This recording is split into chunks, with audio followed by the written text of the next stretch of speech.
Good morning, students. Again, this is Prof. TJ, and I welcome you to my class.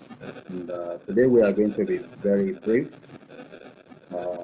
continuing with our discussion on why we study African history.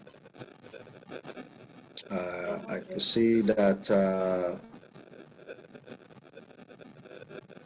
we are ready, and of course, the last time we spoke about why we study Africa, so we will continue today, as promised.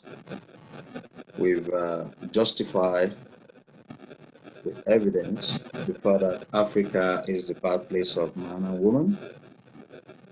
We've also identified archaeology and medical science with the use of DNA, chromosome Y, to also juxtapose the position that indeed Africa is the center of the space, as you can see on this map of the world. So Olduvai Gorge in Tanzania remains so unique in the history of man and woman. And of course, before the Ice Age, before the world became what it is today, we also stated that the continents were closer. But of course, climate change, as it were during that period, led to the emergence of the widening of the continents from one another. We study African history because there are civilizations that led to governance, to commerce, and we've seen all of this before, and you can review this in your PowerPoint from the file. We've also talked about this Zimbabwe war, which is now an historical site that a lot of people visit, and we identify the security nature, the laying of the of what used to be the city, and the fact that urbanization, population, commerce, and trade actually took place. I think one of you students have your audio on. If you can mute, or just go ahead and mute up, so that we will not be hearing that echoing. In any case, African history is also important because of the fact that there is that connection between the past and the present. We've talked about agricultural development.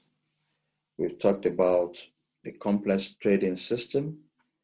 We've talked about the discovery of metal technology and the use of metals as a result of the knowledge of smelting. And we identified two major places, Meroe and Nok. We also study African history because of the political and social system.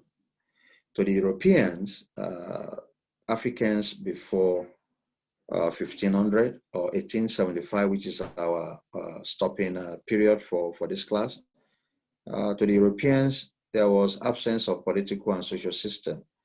But they were wrong. Even the Igbo, classified as stateless societies, had their own way of democracy.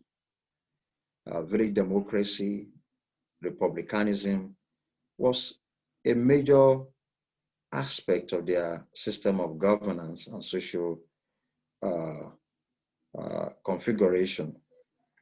When you talk about separation of powers, checks and balances, structure, you look at the Oyo Empire, for instance, where the Oyomesi, the checkmate the Alaafin, that is the king. There was also the presence of methods of peacekeeping and conflict resolution. Today, I mean, guess what? You are offering a major course called, Peace Studies and Conflict Resolution. You can imagine pre-1500, pre-1875, Africans evolved methods of peacekeeping and conflict resolution. And today, in fact, the use of the traditional uh, uh, chieftaincies to resolve conflict, to make peace, is so apparent.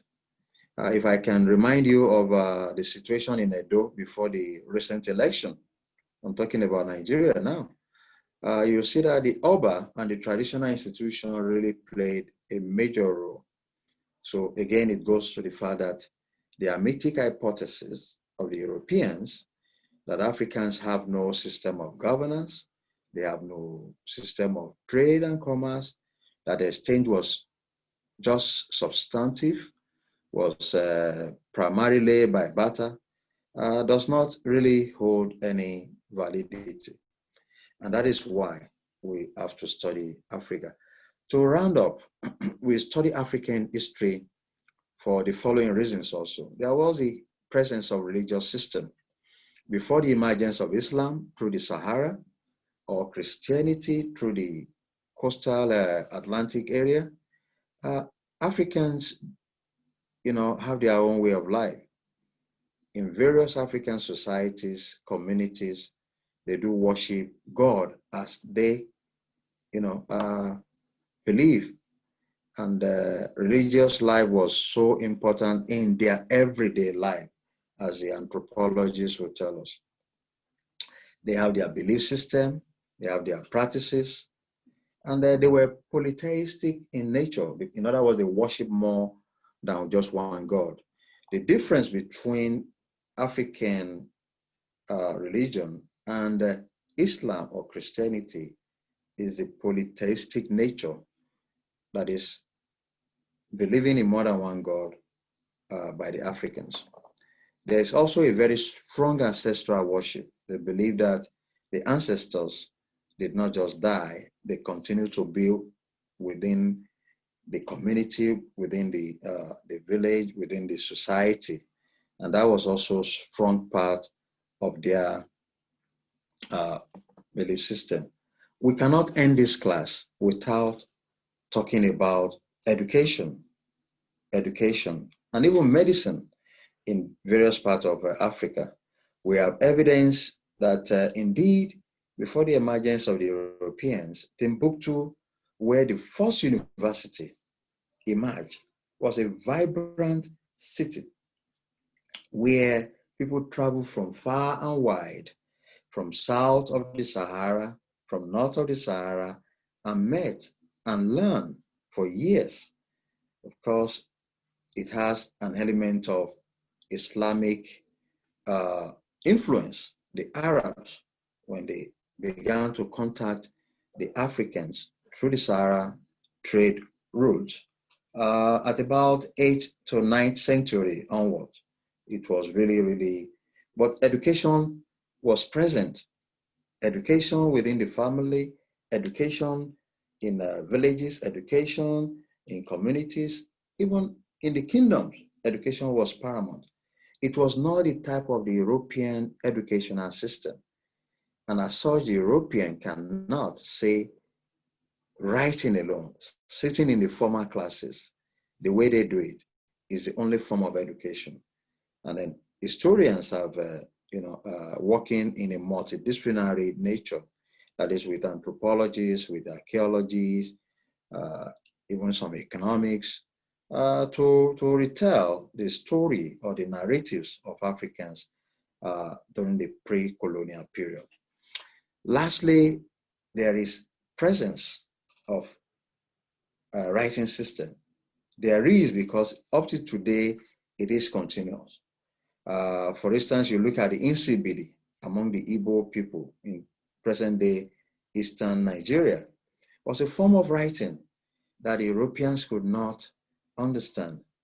Apart from, writings on the rocks or painting, through painting and what have you, the Egyptians were also noted for their hieroglyphics and the retelling, the narrative, the reconstruction of the Igbo's past, of the Egyptian past, to mention just two, was based on these two evidences. And it is worthy of note why we study African history. Lastly, medicine. Let's fast forward and take a look at the current COVID-19. We talk about the Ebola. We talk about even the bubonic plague in the 14th century, or the Spanish flu in the 20th century, 1918. You will see that indeed Africans had formed, developed their own medicinal way of curing illnesses, whether it is illnesses such as being cold or down or infected, or illnesses as a result of a pandemic. They have really developed. And a very, very, very important area that we can give is the ancient Egyptian way of medicinal development. And the hieroglyphics, tells us so many stories about how the Egyptians developed this medical distance. And also important is the herbal medicine in contemporary times. So if you fast track from the past to the present, you see that the herbal medicine amongst Africans remain so important that even the Western medicine oftentimes utilize the herbal medicinal system. So to round up today, as we have done in the previous lectures, there are so many reasons why we have to study Africa, because history itself is about the past and the present. And the understanding of the past and the present can help to prognosticate into the future. So it is important for us to take note of this. You will see this again when we take our quiz and the final exam. So I will implore you to revisit the PowerPoint. I will implore you to check the text that I posted. Those are the articles, journal articles, and then the chapters from the book Africa and the Wider World, edited by your dear one, that is myself, with others. So at the end of the day, you should be able to make an A. If you make a C in this class, I will not be happy.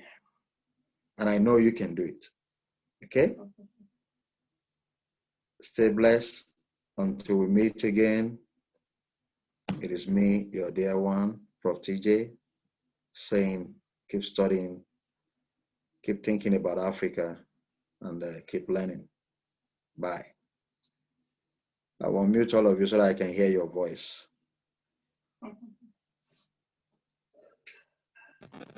Thank you, sir. Thank you very much.